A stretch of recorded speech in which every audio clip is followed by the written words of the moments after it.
Bonjour à tous et à toutes. Donc bienvenue sur ce live spécial journée du recyclage. Donc si vous ne me connaissez pas, donc du coup je suis Carole Riel, présidente de l'association Recycloptics, qui est une association à but non lucratif et qui a pour mission de créer la filière de recyclage de l'optique lunetterie et de sensibiliser à l'écologie dans notre industrie. Et accessoirement, donc, je suis la fondatrice aussi du label Optic for Good.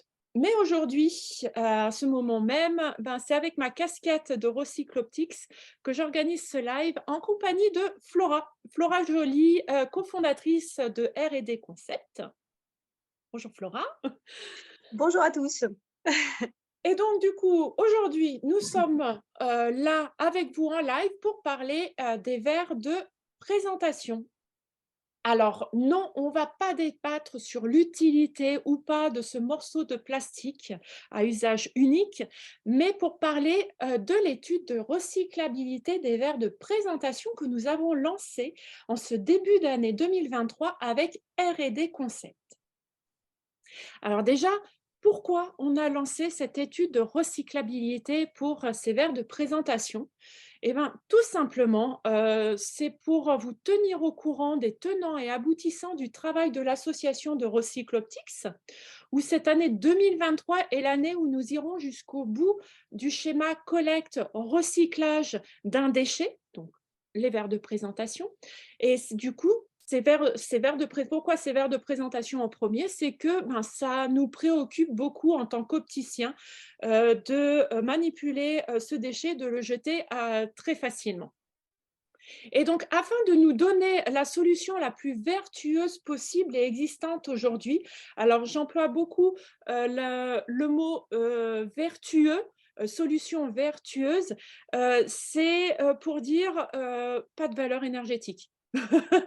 Pas de brûlage, pas d'enfouissement, c'est vraiment que ça soit utile en fait à la fin et qu'on n'arrive pas à mettre, par exemple, si vous le mettez dans la poubelle jaune, comme beaucoup commencent à le dire, ça finit en brûlage, entre guillemets, en brûlage. Et donc du coup, je vous invite à aller sur le site de Zero Waste France pour voir ce qui se passe après avoir brûlé vos déchets, ce fameux mâche-fer qui est une catastrophe écologique. Mais ça, c'est un autre débat, une autre discussion. Enfin bref, nous ici, on est là pour vous parler de l'étude de recyclabilité, pardon. Et donc du coup, avec Flora. Donc Flora, merci d'avoir répondu à mon appel pour ce live.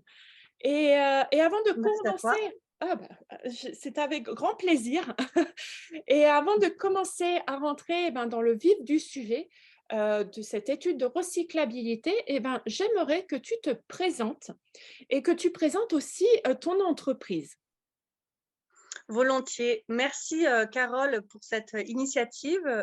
Mon premier live, le tien aussi, je crois. Donc, c'est un beau baptême pour la journée du recyclage. Ça me va très bien.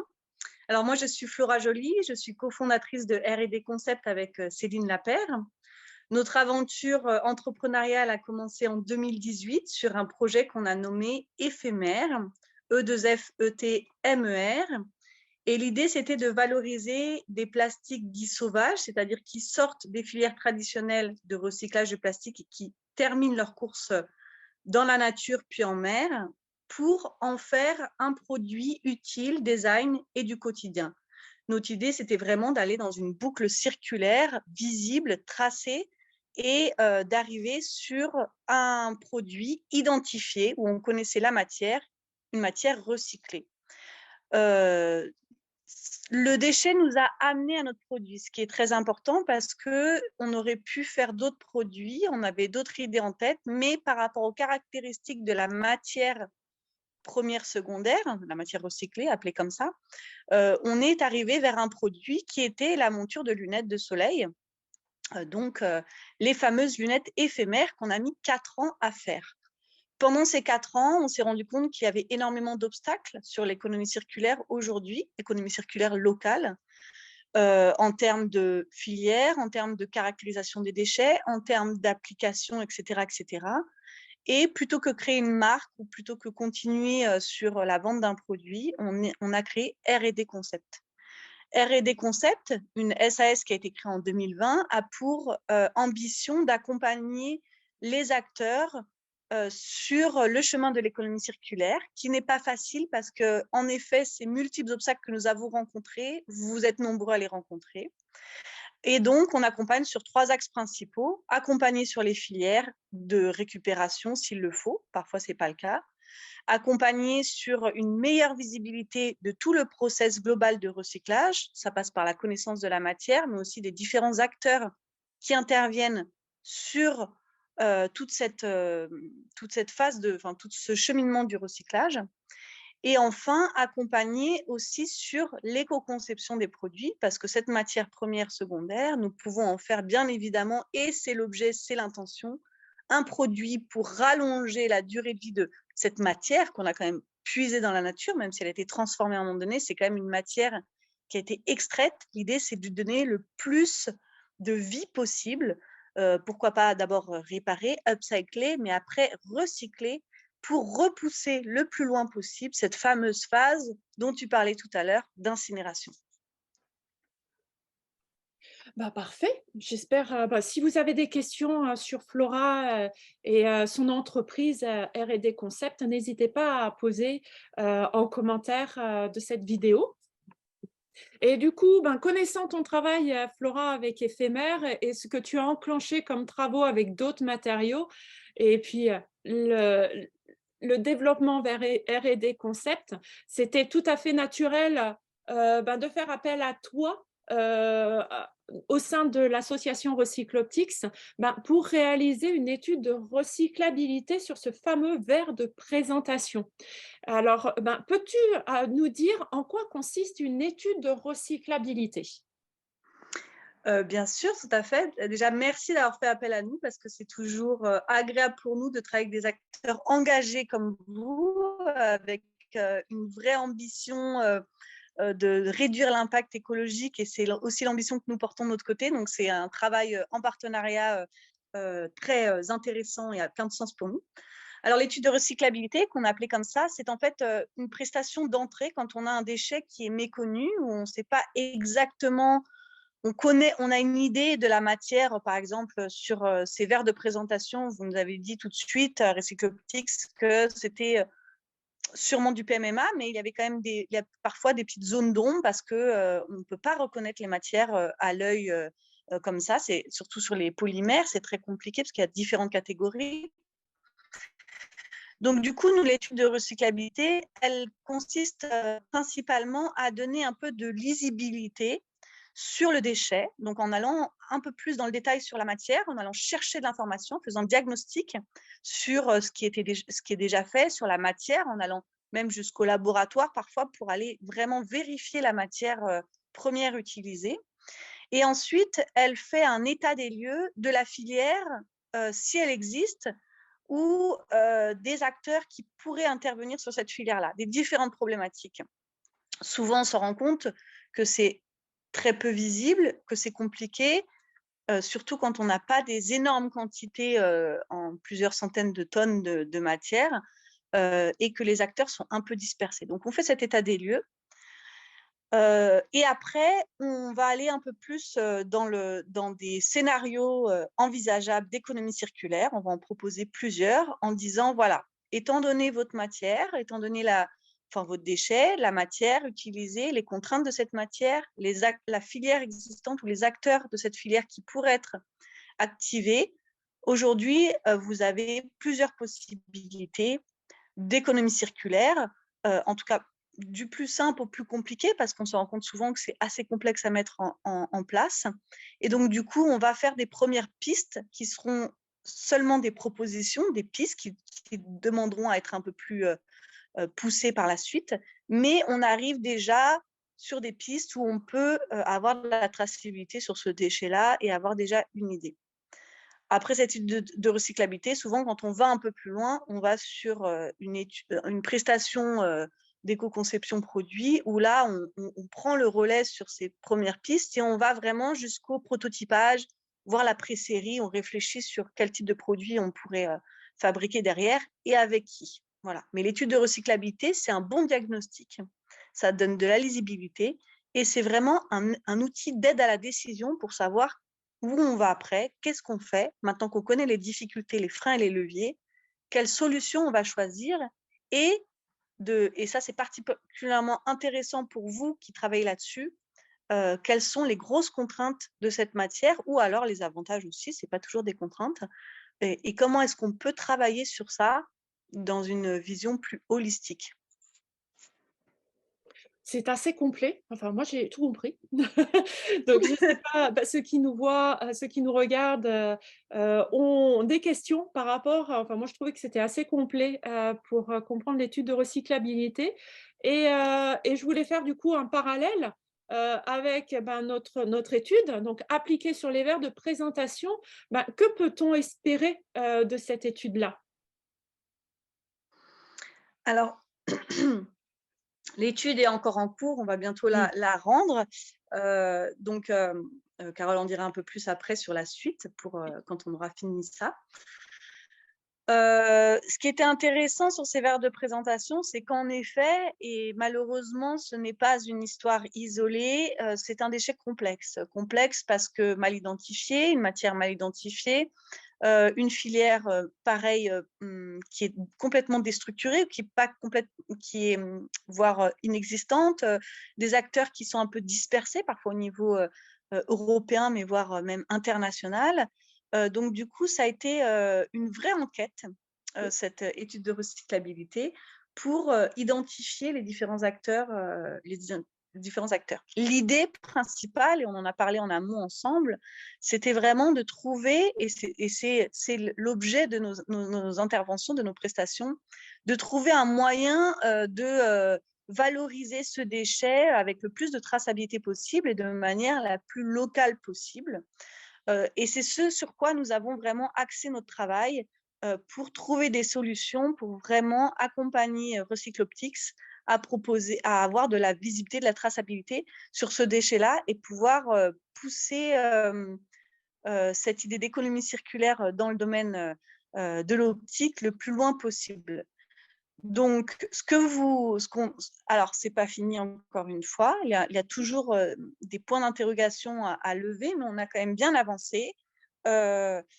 Donc, ce qu'on peut attendre toujours et ce que vous pouvez attendre, c'est vraiment ça. C'est d'avoir une solution visible pour recycler ces verres-là au plus près possible. Et s'il y a des freins qui sont encore forts, c'est en tout cas de les identifier pour pouvoir trouver des solutions derrière. Parfois, en fait, on arrive presque à boucler la boucle, mais il suffit d'une petite étape qui pose problème parce que la matière est mal identifiée, parce qu'on a un problème de quantité, parce qu'il faut un traitement qui n'existe pas. Par exemple, pour vous donner un exemple sur la fabrication du textile, la filière a été complètement délocalisée à un moment donné, parce qu'avant, on était un pays qui maîtrisait tout ça. Et en fait, il y a une étape, je crois que c'est le filage ou le tissage, non, c'est le filage, il me semble, qui est aujourd'hui, qui n'existait plus au niveau français. Et donc, du coup, tant qu'il y a une étape qui est compliquée, la boucle ne peut pas être bouclée au niveau national. Donc, c'est quelque chose qui peut arriver, qui arrive souvent. Mais une fois qu'on l'a identifié, et puisqu'on travaille avec un acteur qui est très engagé, ce qui est intéressant, c'est qu'une fois qu'on l'a identifié, on peut derrière, après, aller activer les acteurs qui pourront, d'une manière ou d'une autre, impulser l'étape manquante, voire financer l'étape manquante, puisque l'idée, c'est bien de trouver des solutions sur une économie circulaire locale. Merci, ça a été, très très clair et puis je pense que pour ceux qui regardent aussi, parce qu'il n'y a pas encore de questions qui a été posée dans le dans les commentaires.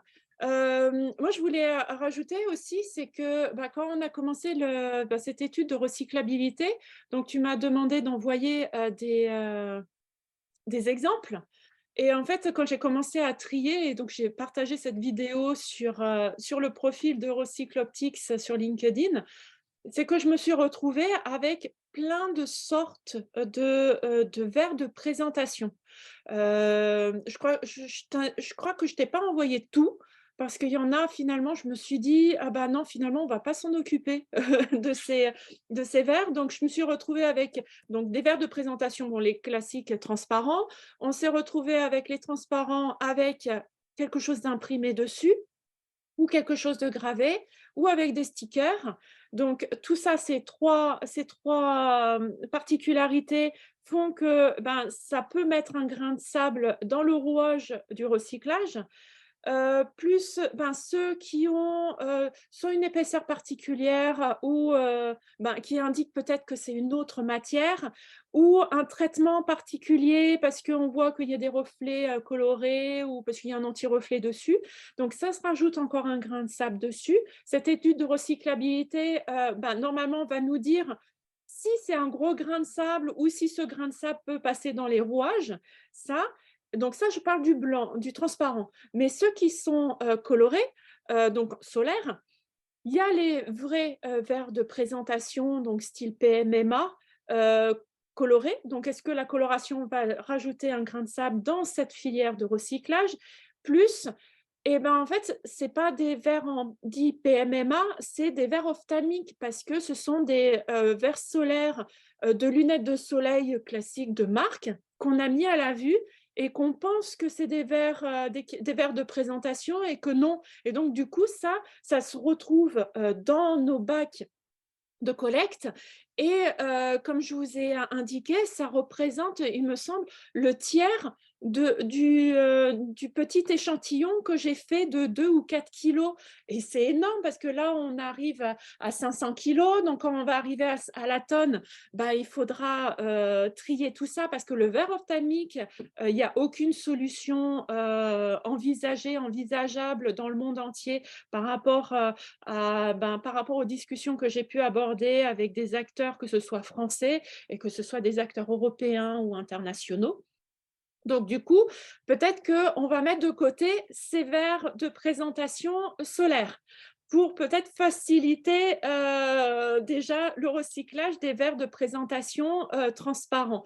Et tout ça, bah, le résultat que tu vas nous donner, avec cette étude de recyclabilité, ben, on va prendre cette décision ou pas ces prochaines semaines. Donc du coup, ben, oui, on vous tiendra tous au courant, des tenants et aboutissants de cette étude de recyclabilité, les décisions que l'on va prendre, qui vont être générées suite à ces résultats-là, pour voir si on continue ou pas, par exemple, à, prendre les verres de présentation, entre guillemets, «solaires».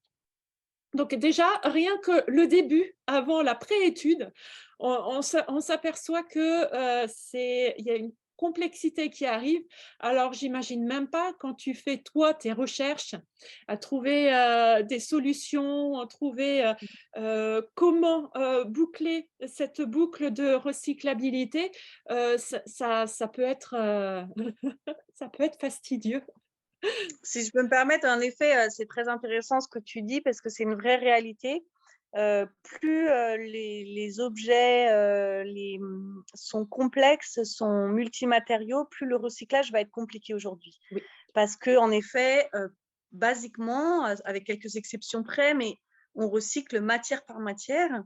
On ne mélange pas même 2 polymères, 2 plastiques qui peuvent se ressembler parce qu'ils sont transparents, parce qu'ils sont utilisés pour les mêmes applications, mais ne vont pas être recyclés ensemble. Aujourd'hui, il y a très peu de solutions. Il existe quelques innovations un peu sur du recyclage multimatériaux, mais souvent, c'est des applications assez grossières où on fait de la plaque, où on fait ce qui est intéressant, mais qui est un peu dommage parce que le PMMA, par exemple, reste une matière très intéressante. Donc, on pourrait arriver à d'autres applications plus techniques avant d'arriver sur des applications grossières.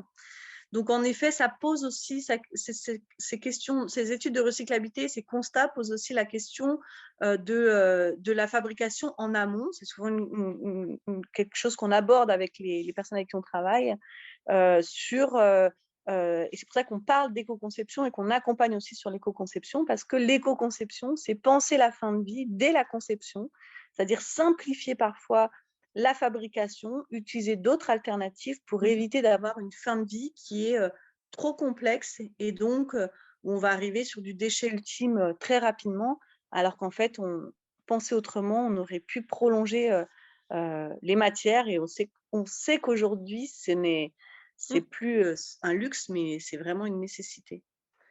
Et oui, et aussi, c'est ça l'utilité aussi de cette étude, mis à part trouver une solution, c'est de travailler en amont ce déchet-là pour que ça soit de plus en plus fluide à l'avenir sur ce recyclage, voire, l'éviter, au maximum. Donc c'est pour ça que c'est hyper important cette étude de recyclabilité parce que ça va driver après toute la communication et tout le travail, sérieux et efficace sur ce type de déchets. Et on peut faire un parallèle avec, ça parle à tout le monde, le verre, qu'on va mettre dans la grosse benne de verre. On l'apporte quand on finit nos bocaux ou quoi que ce soit, on le met dedans et ben, en fait, on peut pas mettre tous les verres dedans. C'est vraiment les verres, qu'on utilise dans l'alimentation, bocaux, bouteilles en verre, mais on peut pas mettre sa vitre qui est cassée, par exemple. On peut pas mettre, bah, la vitre de son meuble télé à l'intérieur en recyclage parce que pour nous, c'est le même verre, mais en fait, la fabrication, elle est pas pareille et elle est pas gérée, de la même manière. Donc du coup, la filière de recyclage n'est pas pareille. Donc c'est pour ça que c'est important de connaître tous ces détails-là pour travailler efficacement, son recyclage avant de peut-être l'éliminer, à l'avenir, mais on n'est pas encore là parce que on a déjà, ben, tous ces déchets-là à gérer. Donc il faut trouver la solution et pas les laisser de côté et les continuer à les mettre à la poubelle, que ça soit incinéré, du coup, que ça impacte beaucoup l'environnement.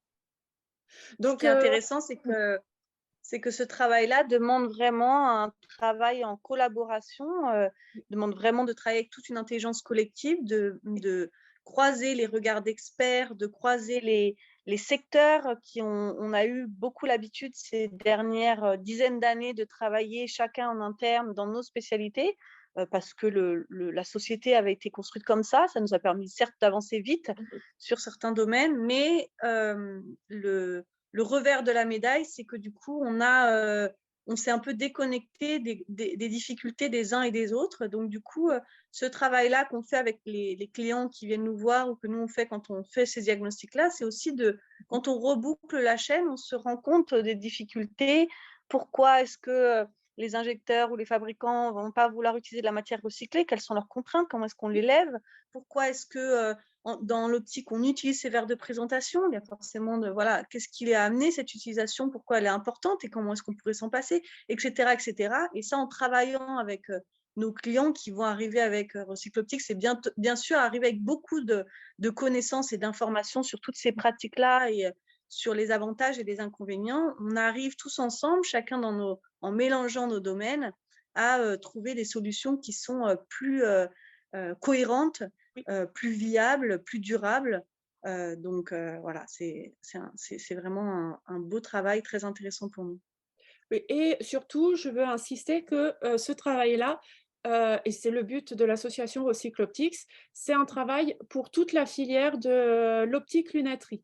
Pas pour une marque, pas pour une enseigne, pas pour une industrie, une entreprise particulière. Ces résultats-là, vont être utilisables et utiles et pour tout le monde. Donc ça, je voulais aussi insister sur ce travail-là et donc du coup, si vous voulez participer à ce travail, n'hésitez pas à rejoindre l'association.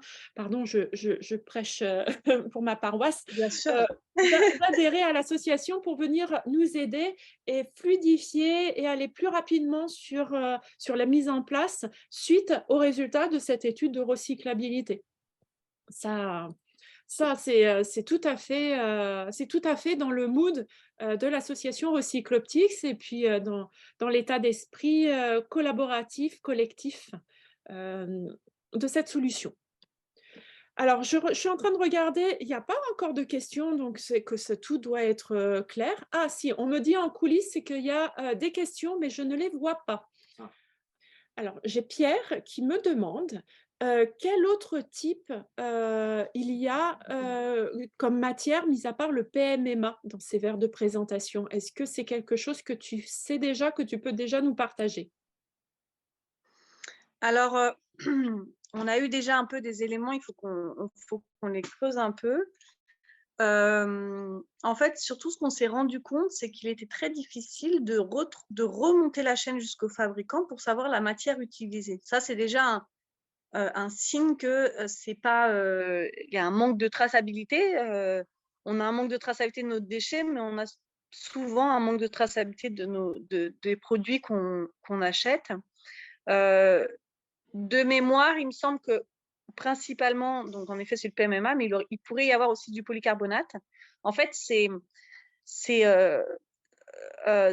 l'histoire, c'est que comme ça fait longtemps qu'il y a des verres de présentation qui sont achetés à droite et à gauche par des producteurs différents qui ont eu des pratiques différentes et que en fait finalement la traçabilité s'est perdue au fil du temps.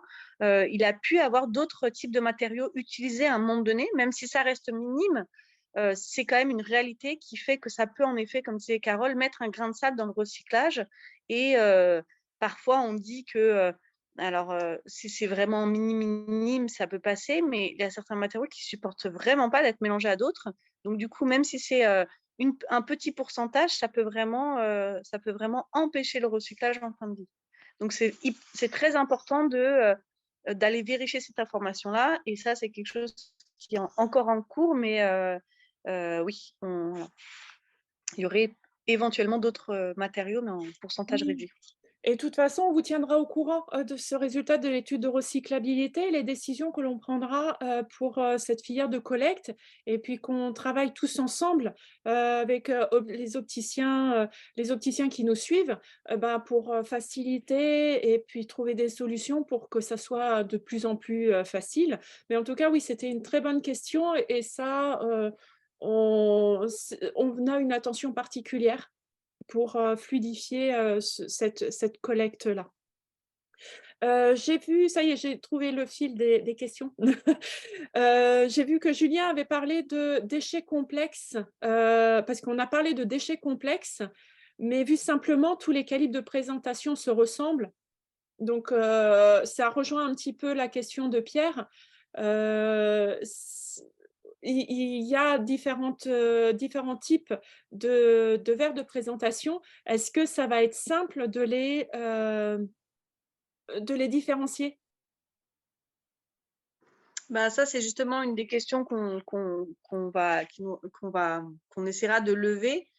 Parfois, et c'est vraiment ce qu'on appelle, en fait, s'il y a une caractérisation possible à l'œil nu, c'est-à-dire que simplement en regardant les différents types de verres, on peut se dire celui-ci est en tel matériau parce qu'on l'a vérifié et celui-ci sera peut-être dans un autre type de matériau. Là, on est sur une caractérisation qui est simple, qui est à l'œil nu. Oui. Dans ces cas-là, oui, ça sera simple parce on saura que les verres transparents, ou peut-être qu'on arrivera à trouver une variation pour les différencier à l'œil nu. Oui.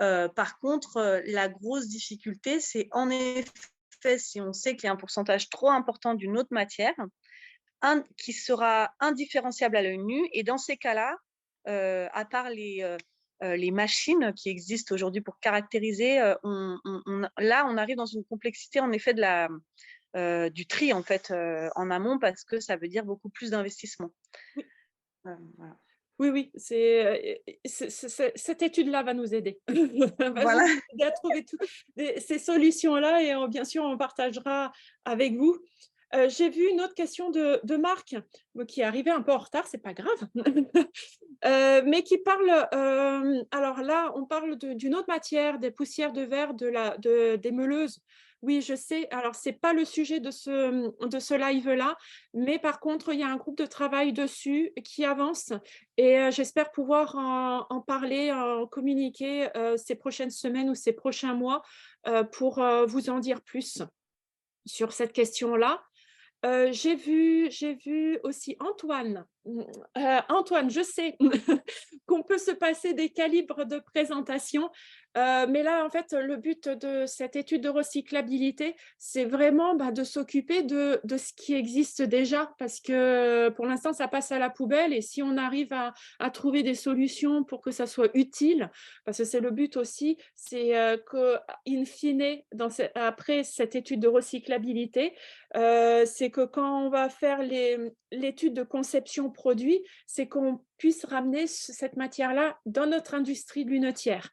Mais c'est vrai que cette étude de recyclabilité aussi sous-jacent, c'est qu'on on travaillera après sur les freins, pourquoi les personnes ne peuvent pas s'en passer et pourquoi d'autres peuvent s'en passer. Et donc, on travailler sur ça pour réduire ce déchet-là. Donc, on va remonter la réflexion et se dire, voilà, pour ça, on peut s'en passer, pour ça, non. Et au fur et à mesure, au fil du temps, ça ne va pas se faire du jour au lendemain. Moi, je dis à chaque fois, c'est un travail sur une décennie. Tout le monde me dit, c'est long. Oui, mais pour changer des mentalités, pour changer des habitudes, surtout une industrie qui est très ancrée dans une habitude qui devient, oui, une habitude. Pour faire changer ça, c'est long. Donc, c'est vrai que c'est un long travail, mais bien sûr, on a derrière la tête de les réduire et de les enlever. Mais ça se fait petit à petit et cette étude de recyclabilité va déjà nous faire comprendre beaucoup de choses sur tout ça. Et c'est J'ai très important juste de trouver des solutions de recyclage. Ce n'est pas justifier l'utilisation des produits. C'est en effet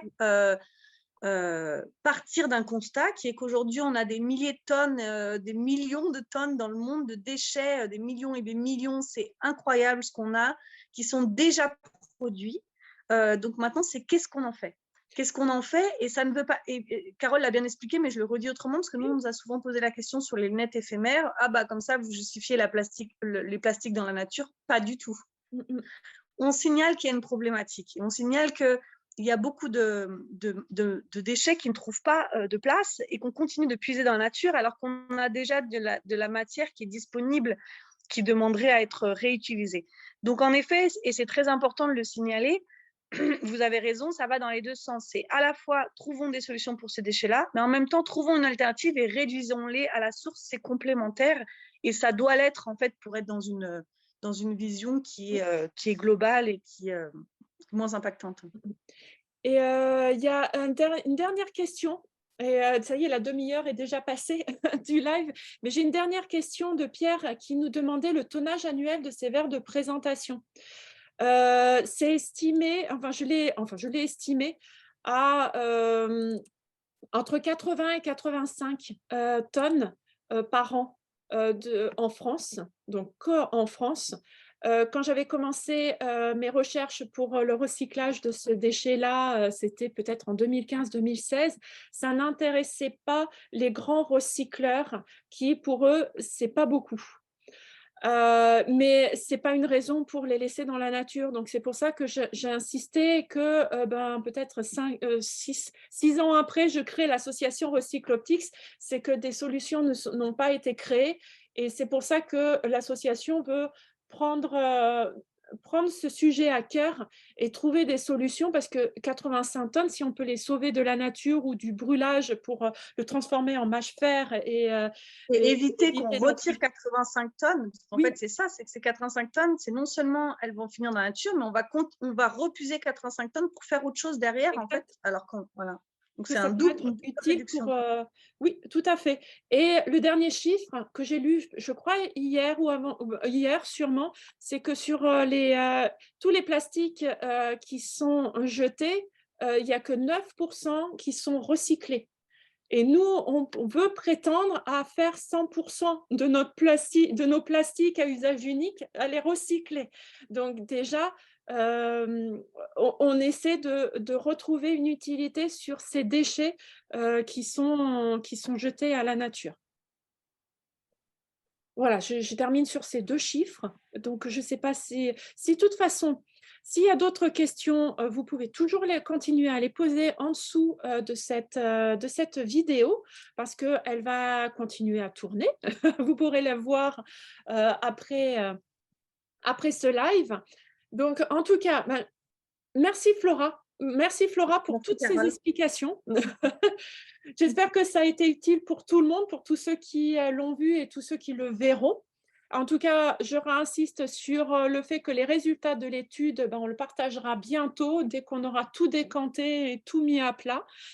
N'hésitez pas à cliquer sur j'aime sur cette vidéo parce que ça va augmenter la visibilité de nos combats sur le recyclage en optique lunetterie. Ça, c'est très important. Du coup, vous avez compris que ce live aussi est enregistré. Donc, pour tous ceux qui n'ont pas pu être présents ce matin, vous pourrez le visualiser sur notre chaîne YouTube Recycle Optics avec tous les détails de ce qui a été dit durant ce live. Et aussi, ça va continuer sur cet événement à être rediffusé. Donc, c'est pour ça, continuez à poser vos questions en commentaire de cette vidéo et on essaiera de vous répondre au mieux et dans les meilleurs délais. Donc, je dis encore merci Flora, merci pour tous ceux qui étaient présents à ce live et tous ceux qui vont suivre et nous aideront dans cette filière de collecte de recyclage. Et je vous dis à très bientôt pour un prochain live. Et en tout cas, notre prochain live, pour ceux qui sont en direct, c'est à midi et on parlera des lunettes seconde main. Donc, à très bientôt pour le prochain live. Merci Carole, à bientôt tout le monde.